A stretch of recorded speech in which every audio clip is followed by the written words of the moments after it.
وہ چلنا شروع ہوئی اور اس میں سے آٹا نکلنا شروع ہوا. گھر کے سارے برتن بھر لیے, چکی چلتی جا رہی ہے, آٹا نکلتا جا رہا ہے. ان کی حیرت کی انتہا نہ رہی کہ یہ اتنا آٹا کہاں سے نکل رہا ہے. چنانچہ انہوں نے چکی کا پارٹ اٹھا کے اس کو دیکھنے کی کوشش کی کہ یہ آٹا کہاں سے نکل رہا ہے. وہ تو اللہ کے فضل کا ظہور ہو رہا تھا. ادھر سے عمل کا ظہور ہوا, ادھر سے فضل کا ظہور ہوا. تو وہ تو نماز کی برکت تھی, وہاں کرنا چکی کے پارٹ کے نیچے تو کچھ بھی نہیں تھا. چنانچہ جیسے ہی انہوں نے اٹھایا, اس کو دیکھنا چاہا, اب جو دوبارہ رکھا تو وہاں تو وہ سلسلہ بند ہو گیا. اب یہ صحابی نبی علیہ السلام کی خدمت میں گئے اور جا کر عرض کیا, یا رسول اللہ صلی اللہ علیہ وسلم, آج میرے ساتھ یہ معاملہ پیش آیا ہے. نبی رحمت صلی اللہ علیہ وسلم نے ارشاد فرمایا, اگر تم چکی کا پارٹ نہ اٹھاتے تو یہ چکی چلتی رہتی, قیامت تک اس میں سے آٹا نکلتا رہتا. آج ہمارے یہاں بھی آٹے کا مسئلہ ہے نا, تو ہم بھی اللہ کے نبی کا بتایا ہوا عمل کریں. نہیں, ہم تو سارا وقت جو ہے وہ حکومت کو لان تان کرنے میں گزار دیتے ہیں. وہ جتنی مرضی گالیاں نکال لو, آٹا نہیں پڑے گا. آٹا پڑے گا, آپ نماز پڑھیں, آپ نماز پڑھیں, دیکھیے اللہ تعالیٰ رحم دل حکمران بنا دے گا. اللہ انہی کے دلوں میں رحم ڈال دے گا. اللہ اپنے نعمتوں کے دروازے کھول دے گا. اللہ آپ کے لیے آسانی کے راستے پیدا فرما دے گا. کہاں سے پیدا کرے گا؟ اللہ تعالیٰ کا یہ خاص معاملہ ہے کہ اللہ تعالیٰ جن بندوں کو نوازنا چاہتے ہیں, خصوصی جن کے اوپر نوازشات کا سلسلہ جاری فرماتے ہیں. یاد رکھیے, عام بندے کو تو ملنے کا راستہ معلوم ہوتا ہے کہ مجھے یہاں سے مل رہا ہے, مجھے یہاں سے مل رہا ہے, لیکن اللہ کے جو خاص بندے ہوتے ہیں, اللہ ان سے راستے کو بھی چھپا دیتے ہیں تاکہ میرے بندے کا دھیان راستے کی طرف نہ جائے, بلکہ اس کا دھیان سیدھا میری طرف ہی آئے. تو اگر آپ اعمال کی طرف آئیں گے تو اللہ تعالیٰ آپ کو دے گا. کہاں سے دے گا؟ پتہ نہیں کہاں سے دے گا. دلیل قرآن مجید میں ہے. اللہ تعالیٰ فرماتے ہیں کہ جو ہمارے خاص بندے ہوتے ہیں, ہم ان کو ایسی جگہوں سے دیتے ہیں کہ جس کا دیکھنا تو درکنار, جس کا وہ گمان بھی نہیں کر سکتے ہیں. اب جب اللہ نے کہہ دیا کہ وہ گمان بھی نہیں کر سکتے, تو اب گھنٹوں لگا کے بیٹھ کے سوچتا رہے کہاں سے آئے گا, کہاں سے آئے گا, تو بھائی آپ کو سمجھ میں نہیں آ سکتا کہاں سے آئے گا. اللہ نے بھی چھپا دیا ہے. سنیے اللہ کا قرآن. جو اللہ کے پیارے ہوتے ہیں, اللہ کے دوست ہوتے ہیں, ہم ان کو ولی اللہ کہتے ہیں, ہم ان کو مرشد کہتے ہیں, ہم ان کو بزرگ کہتے ہیں, جو مرضی ہم ان کو نام دیتے پھریں, لیکن اللہ نے ان کا نام قرآن میں متقی رکھا ہوا ہے. اللہ اپنے دوستوں کو قرآن میں متقی کے نام سے پکارتے ہیں. چنانچہ دلیل قرآن مجید میں ارشاد فرمایا, ان اولیاء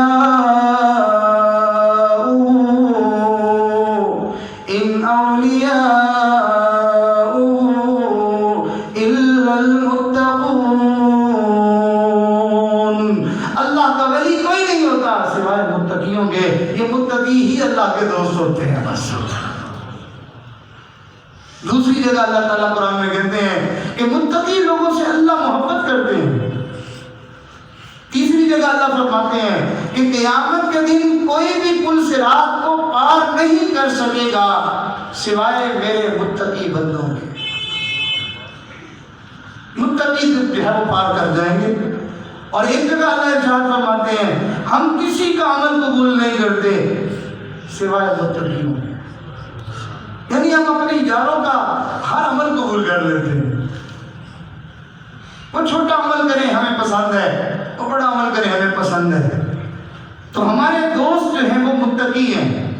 اب اللہ تعالیٰ متقی کے بارے میں یہاں سے یہ تو پتہ چل گیا کہ خاص بندے متقی ہوتے ہیں. اب قرآن کریم کی دوسری آیت کو آپ ذرا دیکھیں تو وہاں اللہ ان خاص بندوں کے بارے میں کیا کہہ رہے ہیں. ارشاد فرمایا, وَمَن يَتَّقِ اللَّهَ يَجْعَل لَّهُ مَخْرَجًا وَيَرْزُقْهُ مِنْ حَيْثُ لَا يَحْتَسِبُ وَمَن يَتَوَكَّلْ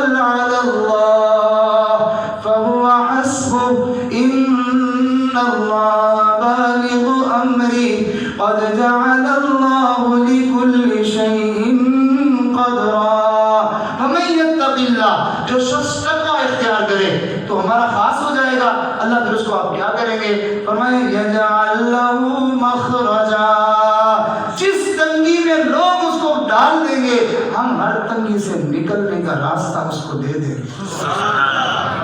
جتنا مرضی اس کو تم حالات میں جگڑنے کی کوشش کرو، جتنا مرضی تم اس کو مسائل میں الجھانے کی کوشش کرو، اس متقی بندے کے ساتھ اللہ ہے اور اللہ اس کو ہر تنگی میں سے نکال دے گا. لوگ سارے پروپیگنڈے کرنے والے، مخالفتیں کرنے والے، دشمنیاں کرنے والے اور اس کے راستے میں کانٹے بکھیرنے والے سارے کھڑے دیکھتے رہ جاتے. یہ ہوا کیا؟ یہ نکل کیسے گیا؟ اللہ نے کہہ دیا ہم اپنے متقی بندے کو ہر تنگی سے نکال دیں گے. اب کون اس کو روک سکتا ہے؟ پھر اگلی بات ارشاد فرمایا وَيَرْزُقُهُ مِنْ حَيْثُ لَا يَحْتَسِبُ، اللہ ان کو ایسی جگہوں سے رزق عطا کرے گا جس کا وہ گمان بھی نہیں کر سکتے. ہاں میرے بھائی،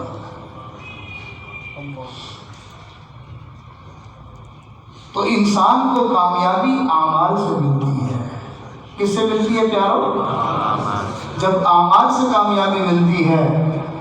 اور مزے کی بات کہ انسان کو مال بھی اعمال سے ملتا ہے، انسان کو برکت بھی اعمال سے ملتی ہے، انسان کو عزت بھی اعمال سے ملتی ہے، اور انسان کو سکون بھی اعمال سے ملتا ہے، اور انسان کو خوشیاں بھی اعمال سے ملتی ہیں، انسان کو ترقی بھی اعمال سے ملتی ہے. دنیا بھی انسان کی اعمال سے بنتی ہے اور آخرت بھی انسان کی اعمال سے بنتی ہے. غلط فہمی میں لوگ مبتلا ہو گئے کہ جی عمل سے کچھ نہیں ہوتا. بھائی اگر عمل سے کچھ نہیں ہوتا تو پھر آپ ایسے کام کرنے کی کیوں کوشش کرتے ہیں کہ جس کی وجہ سے آپ کو محسوس ہوتا ہے کہ یہ کام کروں گا تو پھر میں لوگوں میں باعزت ہو جاؤں گا. پھر آپ کیوں کرتے ہیں ایسا؟ معلوم ہوا سمجھتے آپ بھی ہیں کہ کوئی اچھا کام کروں گا تو مجھے عزت ملے گی. وہ الگ بات ہے کہ ہم نے اپنے لیے خود عمل پسند کر لیے. میں عزت پانے کے لیے یہ کروں، میں کامیاب ہونے کے لیے یہ کروں، میں جو ہے وہ اپنے کاروبار کو اچھا کرنے کے لیے یہ کروں. کچھ نہ کچھ بندے نے سوچ لیا ہوتا ہے. لیکن کچھ اعمال وہ ہیں جس کو ہمارے لیے اللہ اور اس کے رسول نے پسند کیا ہے کہ تم نے صبح سے شام تک یہ اعمال کرنے ہیں، بجائے اس کے کہ ہم اپنے لیے اعمال پسند کریں. اللہ اور اس کے رسول نے جو ہمارے لیے اعمال پسند کیے ہیں ہم اپنے آپ کو اس کے مطابق ڈھال دیں. نیت کرے بندہ کہ میں نے صبح آنکھ کھلتے ہی اللہ اور اس کے رسول کی اطاعت پر اپنے آپ کو لگانا ہے، شام بستر پر جانے تک پورا دن میں اللہ کے بتائے ہوئے، اللہ کے نبی کے سکھائے ہوئے اعمال کے مطابق پورا دن گزاروں گا، حتیٰ کہ میں سوتے میں بھی ان اعمال کو پورا کروں گا. آپ اپنی زندگی کو اس کے مطابق بنا کے دیکھیں، گویا کہ آپ کی زندگی کا محور اور مرکز اللہ کے بتائے ہوئے اعمال بن جائیں گے. آپ عملوں کو پورا کرنے میں لگے ہوئے ہوں گے اور اللہ تعالیٰ آپ کے کاموں کو بنانے میں لگے ہوئے ہوں گے. اب امید ہے کہ آپ کو ایک حدیث جو ہے وہ عرصے سے آپ پڑھتے سنتے آ رہے ہیں تو اس کی آج ایک نئے زاویے سے آپ اس کو سنیں گے تو آپ کو سمجھ میں آ جائے گی. وہ حدیث سمجھنے کی ذرا کوشش کیجیے. آپ نے یہ حدیث سنی ہوئی ہوگی کہ حدیث قدسی ہے. اللہ فرماتے ہیں اے بنی آدم ایک تیری مرضی ہے اور ایک میری مرضی ہے. اے بنی آدم ایک تیری مرضی ہے اور ایک میری مرضی ہے. توجہ سے سننے والی بات ہے. ارشاد فرمایا اے بنی آدم اگر تو یہ چاہے کہ تیری مرضی پوری ہو میں تجھے تھکا دوں گا، تیری مرضی پوری نہیں ہونے دوں گا. اور اگر تو یہ چاہے کہ میری مرضی پوری ہو میرے بندے میں تیری ساری مرضیوں اور چاہتوں کو پورا کروں گا. تو بندہ سویرے سویرے اٹھے اور سوچے میرے اللہ کی مرضی ہے کہ میں اٹھتے سیدھا مسجد میں جاؤں تو بس ادھر ادھر کرنے کی بجائے سیدھا مسجد میں پہنچ جائے. میرے اللہ کی یہی مرضی ہے، میرا اللہ یہی چاہتا ہے کہ میں سو کے اٹھوں تو سیدھا مسجد چلا جاؤں. اچھا میں اپنے دن کی ابتدا اللہ کی مرضی پوری کرنے سے کرتا ہوں، پھر آگے چلتا جائے. جیسے جیسے وقت گزرتا جائے، ایک ایک قدم پر اللہ کی مرضی کو پورا کرتا جائے. اچھا میرا اللہ یہ بھی چاہتا ہے، اچھا میرا اللہ یہ بھی چاہتا ہے، اللہ میرے اللہ کی یہی مرضی ہے، میرے اللہ مجھ سے یہی چاہتے ہیں، اسی بات پہ خوش ہوتے ہیں. میری زندگی کا مقصد تو اللہ کو راضی کرنا ہے، لہذا میں پوری زندگی اللہ کو راضی کرنے میں لگا رہوں گا، یہاں تک کہ اللہ کو راضی کرتے کرتے میں دنیا سے جاؤں گا. یاد رکھنا، جس دن ہمارے جانے کا وقت ہوگا اس دن اللہ کی طرف سے ایک منادی اعلان کرے گا اور وہ یہ کہہ رہا ہوگا، یا ایتھا النفس المطمئنہ ارجعی الی ربک راضیۃ مرضیہ فادخلی فی عبادی وادخلی جنتی. اے وہ جان جس نے ہمارے حکموں پر اطمینان حاصل کر لیا تھا، اس نے یہ ٹھان لی تھی، اس نے دل میں یہ عزم اور ارادہ کر لیا تھا کہ میں نے اللہ کی مان کر چلنا ہے، اللہ کی مرضی پر میں نے زندگی گزارنی ہے، وہ اس بات پر مطمئن ہو چکا تھا. اے وہ جان ارجعی الی ربک، لوٹ چل، واپس چل، اللہ کی طرف چل. اللہ کس حال میں چلوں؟ میں نے تو ساری زندگی تجھے راضی کرنے میں گزاری ہے، مجھے تو خبر نہیں کہ تم مجھ سے راضی ہوا یا نہ ہوا. تو اعلان سنوا دیا، راضیۃ مرضیہ، وہ تجھ سے راضی ہو گیا، تو اس سے راضی ہو گیا، اب رضا والا معاملہ مکمل ہو گیا. فادخلی فی عبادی، اس کے پیارے، اس کے پسندیدہ اور اس کے جو ہے وہ چاہنے والے، اس کے جو ہے وہ مقرب بندے، چل جا جانوں میں تو بھی شامل ہو جا. اور وادخلی جنتی، ان بندوں میں جب تو شامل ہوگا تو چونکہ یہ سارے جنتی ہیں تو بھی پھر جنت میں جا. سبحان اللہ. عمل سے زندگی بنتی ہے، عمل سے زندگی بنتی ہے، جنت بھی جہنم بھی. یہ خاکی اپنی فطرت میں نوری ہے نہ ناری ہے. جیسے عمل ہوں گے ویسا انسان بن جاتا ہے. لوگ اس کے عمل دیکھ کے کہتے ہیں یار بڑا شیطان آدمی ہے. تو بھئی یہ تو آدمی تھا، شیطان تو نہیں تھا. شیطان کیسے بن گیا؟ عمل سے بن گیا نا. لوگ اس کا عمل دیکھتے ہیں، کہتے ہیں یار یہ تو بننا کیا، یہ تو فرشتہ ہے. معلوم ہوا عمل سے انسان فرشتوں جیسا بن جاتا ہے، عمل سے انسان شیطانوں جیسا بن جاتا ہے. تو اللہ کے پاک پیغمبر صلی اللہ علیہ وسلم نے اپنی امت کو ایسے عمل بتائے.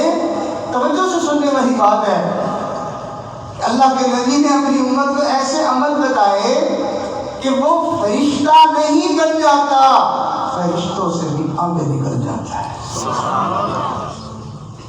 پرے پرواز بخشے اس نے ایسے آدمیت کو. اللہ کے پاک پیغمبر نے اپنی امت کو، آدمیوں کو ایسے اڑان لینے کے لیے پر دے دیے ہیں، اپنی امت کو، ہر امتی کو دیے ہیں کہ جس سے وہ ایسی اڑان لیتا ہے، وہ ایسا بلند مقام کی طرف جاتا ہے. پرے پرواز بخشے اس نے ایسے آدمیت کو، ملائک رہ گئے پیچھے، کچھ ایسے بھی مقام آئے. فرشتے بھی پیچھے رہتے ہیں. نبی اسلام کی تربیت، نبی اسلام کی تعلیم، آپ کے دیے ہوئے اعمال، آپ کے دیے ہوئے اخلاق، دیکھو نا اس امت کے سب سے پہلے بندے نے ان کو اپنایا. اللہ نے اس کو بندے کو کن پستیوں سے اٹھایا اور کن بلندیوں تک پہنچایا کہ اللہ کی طرف سے جبرائیل سلام لے کے آتے ہیں. جا جبرائیل، جا کے ابو بکر کو میرا سلام دے. سبحان اللہ. صحابی ہیں، نبی اسلام کی خدمت میں آگے کہتے ہیں اللہ کے نبی، جو آپ کے سامنے کیفیت ہوتی ہے گھر جا کے وہ نہیں رہتی ہے. نبی اسلام نے ارشاد فرمایا، حنظلہ یہ تو وقت کی بات ہے، اگر تمہاری وہ کیفیت جو تم میرے سامنے بیٹھتے ہو تو رہے پھر تو تمہارا مقام اور مرتبہ اتنا بلند ہو جائے کہ چوکوں میں چوراہوں میں اللہ کے فرشتے اتر کر تمہیں آگے مسافت کیا کریں۔ نبی آتے رہے آخر میں نبیوں کے امام آئے، وہ دنیا میں خدا کا آخری لے کر پیام آئے، جھکانے آئے بندوں کی جبیں اللہ کے در پر، سکھانے آدمی کو آدمی کا احترام آئے۔ نبی اسلام نے اپنی امت کو اللہ کی بندگی بھی سکھائی ہے، اور نبی اسلام نے اپنی امت کو بندوں کے ساتھ رہنا اور ان کے ساتھ ادب و احترام کا معاملہ کرنا بھی سکھایا ہے۔ اللہ کی بندگی کا نام عبادت ہے۔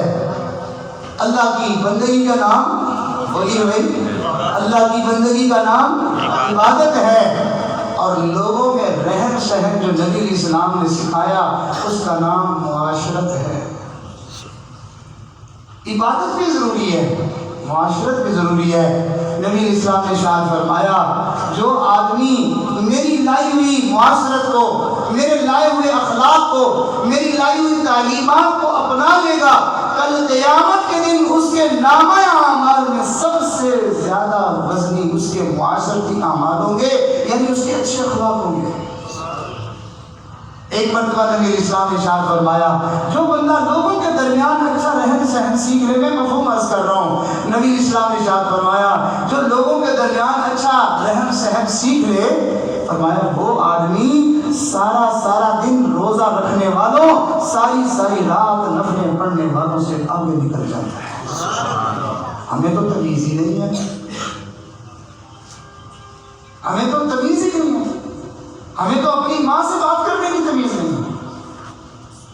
ہاں امی کی کیا تو؟ اچھا ماں بھی تو ہے؟ آپ یہ کہیں امی جی آپ نے کیا کہا، یا امی جی آپ نے کیا فرمایا، کوئی ادب کا لفظ دے، یا امی جی پنجابی بولنی ہے، امی جی تسی کی کیا، تسی کا لفظ کبھی ادب کا لفظ بولیں گے، یا امی جی تسی کی فرمایا۔ ماں سے بات کرنی نہیں آتی، باپ سے بات کرنی نہیں آتی، اپنی بیوی کے ساتھ رہنا سہنا نہیں آتا، اپنے دوستوں کے ساتھ رہنا نہیں آتا۔ نام دوست کا دیا ہوا ہے، دونوں کے دل میں بھیڑیے کا دل ہے، دونوں کے سینے میں بھیڑیے کا دل ہے، یہ چاہتا ہے اس کا سب کچھ میں لوٹ لوں، وہ چاہتا ہے اس کا سب کچھ میں لوٹ لوں۔ دیکھنے میں دوست ہیں، ایک دوسرے کے گھر جاتے ہیں، یہ اس کی ماں بہن بیٹی کو تانکتا جھانکتا ہے، اور یہ اس کی ماں بہن بیٹی کو تانکتا جھانکتا ہے۔ اس کی بیوی یہ اس کو اپنا دوست سمجھ رہا ہے، اس کی بیوی کھانا دینے آتی ہے، کسی کام پہ آتی ہے تو یہ اس کو دیکھ رہا ہوتا ہے۔ بڑے بے غیرت آدمی ہیں، اپنے دوست کو بھی معاف نہیں کیا تم نے۔ یہ ہوس بھری نگاہیں کسی اور کے اوپر ڈال لیتا، یہ لوٹنے والی نگاہیں کسی اور کی عزت پر تو ڈالتا، جس کے ساتھ تو دوستی اور محبت کی بات کرتا ہے تو اتنا گندا ہے کہ دوست کو بھی معاف نہیں کرتا ہے۔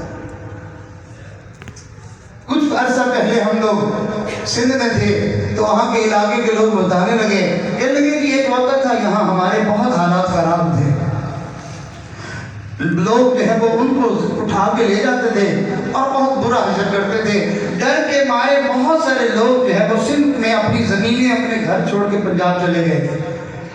لیکن کہنے لگے عجیب بات کہ ان ڈاکوں، ان بے دینوں اور ان جاہلوں میں بھی یہ چیز موجود تھی کہ دن کے وقت میں اگر کسی کے گھر سے انہوں نے لسی پی لی، کھانا کھا لیا، اس کو وہ پوری سپورٹ دیتے تھے، اس کا کبھی بھی بال بینگا نہیں ہونے دیتے تھے، کہتے کہ ہم نے اس کا نمک کھایا ہے، ہم نمک حرامی نہیں کریں گے۔ اور آج تو وہ باپ جس نے پال پال کے اپنی ہڈیاں کو سیدھا کر دی ہیں، یہ غدار ایسا ہے اسی جائیداد کی خاطر اپنے باپ کو قتل کروا دیتا ہے۔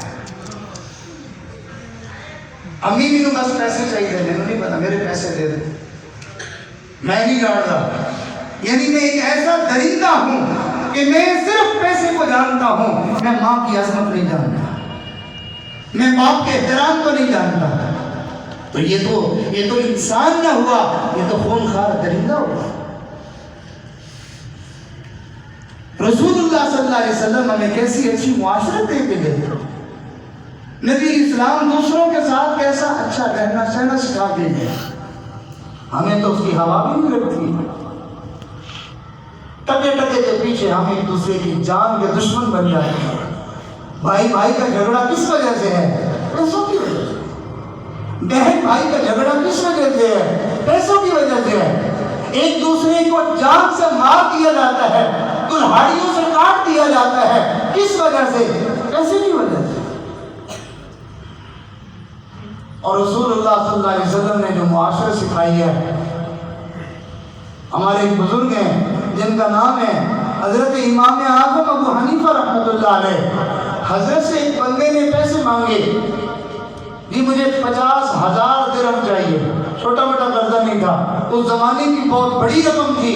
اس نے حضرت نے اس کو قرضہ دیا. اب وہ قرضہ دینے کا وقت جب آیا تو حضرت کو کہیں آتے جاتے دیکھتا تو کبھی دائیں ہو جاتا کبھی بائیں ہو جاتا، تو حضرت خاموشی سے چلے جاتے. ایک دن حضرت نے دیکھا کہ بھئی یہ کیا کرتا ہے، مجھے دیکھ کے ادھر ادھر ہو جاتا ہے، چلے آج اس کا پیچھا کرتے ہیں. تو حضرت بھی اس کے پیچھے چل پڑے. اس کو تو خیال ہی نہیں تھا کہ میرے پیچھے بھی آئیں گے. حضرت تشریف لے گئے تو دیکھا گلی مڑ کے کونے کے ساتھ لگ کے کھڑا ہوا تھا. تو حضرت نے آج اس کو پکڑ لیا، بڑے پیار سے فرمانے لگے، بھائی ہم سے کیا غلطی ہو گئی، کیوں ہم سے خفا ہو، کیوں راستے بدلتے ہو، کیوں نظریں پھیر لی ہیں، کیا غلطی ہو گئی ہے؟ اب ہم اس قابل نہیں رہے ہیں کہ آپ ہم سے مل بھی لیں، مسافہ کر لیں، سلام کر لیں. آج تو جھوٹ ہمارے ہڈوں کے اندر رچا ہوا ہے. اس زمانے میں جیسا جیسا بھی تھا لوگ پھر بھی 12 سچ بولتے تھے. تو اس نے سچی بات کی. اس نے کہا حضرت آپ سے قرضہ لیا ہوا ہے، دینے کا وقت ہو گیا ہے، سچی بات ہے میرا دینے کا ارادہ نہیں ہے. یہ نہیں کہتا کہ ٹال مٹول کرتا کہ ہے نہیں، حالات خراب ہو گئے، خود جو ہے وہ مری کی اور جو ہے وہ کاغان نران کی سیریں کر رہا ہے اور نئے نئے ماڈل کے فون اپنی جیب میں ڈال رہا ہے، نئی نئی موٹر سائیکلیں اور گاڑیاں خرید رہا ہے اور مزے اڑاتا پھر رہا ہے. اور جس کا قرض ہے وہ بیچارہ پیچھے دھکے کھا رہا ہے، منتیں کر رہا ہے، تو اس کو آگے سے روک سے کہتا ہے زیادہ حالات ٹھیک نہیں ہے، پھر دماغ. قرضہ لینے والوں کے ہاں یہ دستور بنا ہوا ہے، لوگ اس کو نصیحت کرتے ہیں، اچھا میاں قرضہ لینا نا پھر الجھنا نہ اس کے ساتھ، وہ تو الجھائے گا معاملے کو، وہ تو لڑے گا لیکن تو نہ لڑنا ورنہ تیرے پیسے جاتے رہیں گے. حالانکہ ڈانٹنا تو جس نے قرضہ دیا تھا اس نے ڈانٹنا تھا، لڑتا تو وہ لڑتا، دینے والے کو تو عاجزی کرنی چاہیے تھی. بہرحال امام صاحب نے فرمایا کہ کیوں نہیں ملتی. اس نے کہا جی اصل میں نے آپ کا قرضہ دینا ہے اور میرا ارادہ کوئی نہیں ہے. تو حضرت نے ارشاد فرمایا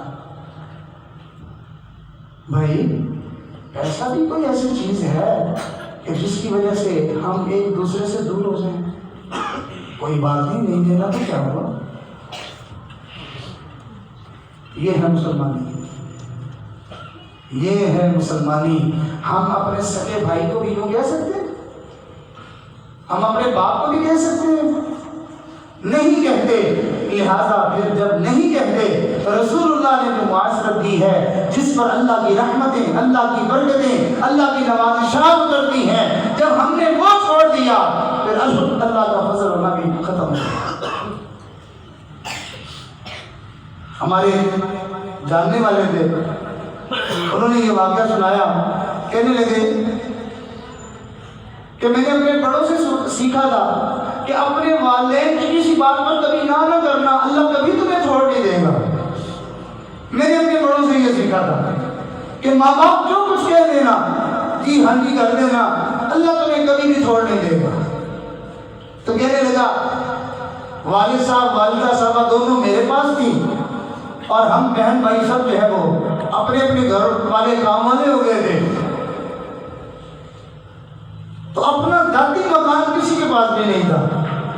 بہنیں اپنے گھر چلی گئی، بھائی اپنے اپنے کرائے کے مکان پہ رہتے تھے، تو کہنے لگا میں بھی کرائے پر تھا، والدین کی خدمت بھی میرے ذمہ تھی، میرا ایک بڑا بھائی تھا جو گاہے بگاہے چکر تو لگاتا تھا، لیکن کبھی اس کو یہ توفیق نہیں ہوئی تھی کہ میں اپنی امی سے ملنے جا رہا ہوں، ابو سے ملنے جا رہا ہوں، تو آخر یہ ماں باپ تو میرے بھی ہیں، تو کوئی میں خدمت کر دوں، کچھ اس کو ان کے لیے ہدیہ لے جاؤں، اتنا بھی نہیں کرتا تھا، بخیل بنا ہوا تھا، اور آپ کے والد صاحب کو اپنے دکھڑے اور غم سنا کے چلا جاتا تھا۔ مجھے بڑا افسوس ہوتا کہ ایک تو اللہ کا بندہ کرتا کچھ نہیں، اور اوپر سے آپ کے ابو کو پریشان کر کے چلا جاتا۔ خیر ایک دن تو بڑا عجیب معاملہ ہو گیا کہ وہ اپنی روٹین میں آیا ہوا تھا اور کہانیاں سنا رہا تھا، تو اتنے میں مجھے والد صاحب نے بلا لیا۔ میں نے کہا اللہ خیر کرے، کیا ہوگا؟ جیسے میں بیٹھا تو والد صاحب نے یوں مجھے دیکھا اور کہنے لگے بیٹا ایک بات ہے، اگر تم پوری کر دو تو۔ میں نے کہا ابا جی کیوں نہیں، آپ کہیں؟ بیٹا وہ جو تم نے تھوڑے تھوڑے پیسے اپنے بچوں کا پیٹ کاٹ کے جو بنایا، پلاٹ خریدا ہے تم نے، تم اپنے اس بھائی کو دے دو۔ کہتا میرے تو پاؤں کے نیچے سے زمین نکل گئی۔ میں نے کہا دیکھو والدین کو بھی سنبھالا اور کتنی مشکلوں سے روپیہ اکٹھا کر کے میں نے جو ہے وہ اپنا پلاٹ لیا کہ اپنا گھر بناؤں گا، میرے کرائے سے کب جان چھوٹے گی۔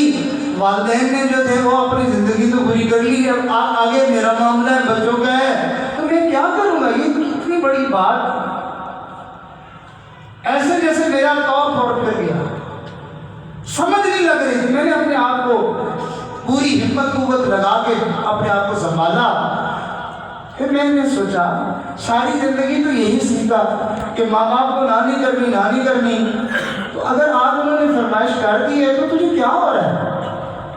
دل تو نہیں مان رہا تھا، میں نے زبردستی اپنے ساتھ کر کے میں نے کہا جی بچی، اچھا چلو بیٹا اللہ تجھے خوش رکھیے، اللہ تجھے بہت دے۔ دو چار دعائیں جملے انہوں نے مجھے کہے، کہنے لگے اچھا پھر وہ بلاؤ اور لکھ پڑھ کر لو اور اس کے حوالے کر دو۔ اب یہ سارا معاملہ ہو گیا۔ میں جب اٹھ کے گھر بیوی کے پاس گیا، پریشان سا تو تھا میں، اس نے کہا کیا ہوا؟ میں نے کہانی سنائی تو وہ تو اللہ کی بندی گرم ہو گئی۔ اس نے کہا ابا جی کو نظر نہیں آتا، ان کی زیادہ ہمدردی آ گئی ہے، ان کو ہمارا خیال نہیں آیا، ان کو یہ نہیں ہوا۔ اب جب اس نے اس طرح کہنا شروع کیا تو حالت تو میں نے بھی اپنی مشکل سے سنبھالی ہوئی تھی، لیکن اللہ نے مجھے توفیق دی۔ میں نے اس کو کہا جو کچھ ہو گیا بس اللہ کے حوالے، آپ کو مزید کچھ بولنے کی ضرورت نہیں، اللہ ہماری مدد کرے گا، ماں باپ کی دعائیں ہمارے ساتھ ہیں۔ کہنے لگا وقت تھا گزرتا رہا، اللہ کی شان کہنے لگا کہ والد صاحب کی وہ دعائیں حالات تیزی کے ساتھ گزرے، مجھے نہیں پتا چلا کہ کیا سے کیا بنا۔ جس بھائی کو میں نے وہ پلاٹ دیا تھا آج تک اس کے پاس وہی ہے۔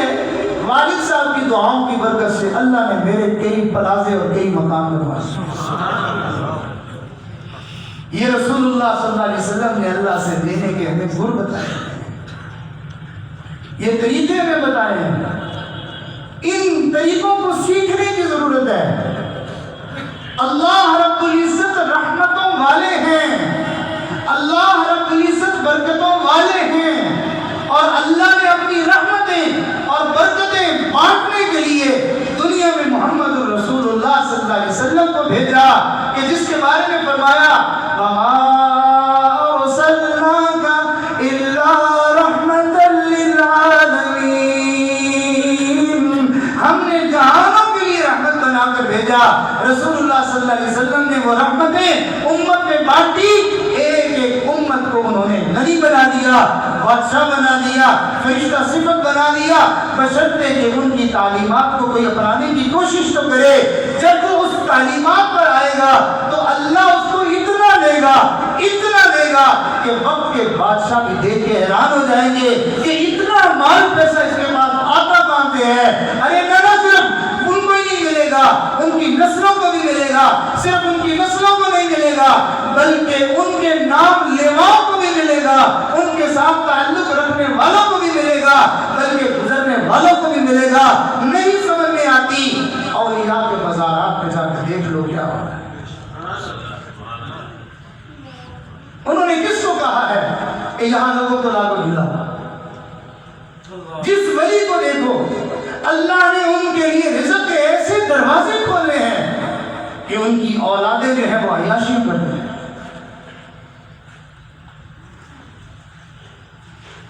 نبی علیہ السلام نے اللہ سے لینے کا طریقہ بتایا ہے. لوگ کہتے ہیں جی صحابہ کرام کو جو ہے وہ ایک وقت کا کھانا ملتا تھا, دوسرے وقت میں نہیں ملتا تھا, وہ فاقے کرتے تھے, وہ جی بھوکے رہتے تھے, اور ان کے تو پھٹے پرانے کپڑے ہوتے تھے, قیمت لگے ہوئے ہوتے تھے. یہ ساری باتیں اپنی جگہ پر ہیں, یاد رکھیے. لیکن یہ ساری کی ساری باتیں ابتدا کی ہیں. جب تک وہ نبی علیہ السلام سے یہ گرز سیکھ رہے تھے, جب تک اس عملی زندگی کو وہ لے رہے تھے, جب انہوں نے اس دین کو پورے کے پورے کو اپنے اندر اپنا لیا تھا, پھر 22 لاکھ مربع میل کی شاہیاں بھی صحابہ نے کی. پھر سونے اور چاندی کے ڈھیر بھی ان کے گھروں کے سامنے لگا کرتے تھے. پھر وہ ایک ایک بندہ اتنی زکات دیتا تھا کہ اگر وہ زکات کسی ایک بندے کو دے دی جائے تو اس کے اوپر بھی زکات واجب ہو جائے. پھر اللہ نے ان کو ان اعمال کی برکت سے اتنا دیا تھا کہ انس بن مالک رضی اللہ عنہ فرماتے ہیں کہ میں سونے کی اینٹوں کو لکڑی کاٹنے والی کڑھائی کے ساتھ توڑا کرتا تھا. پھر اللہ نے ان کو اتنا دیا تھا کہ عبد الرحمن بن عوف رضی اللہ عنہ کے گھر کے اندر سونے اور چاندی کے سکے جمع ہوتے تھے.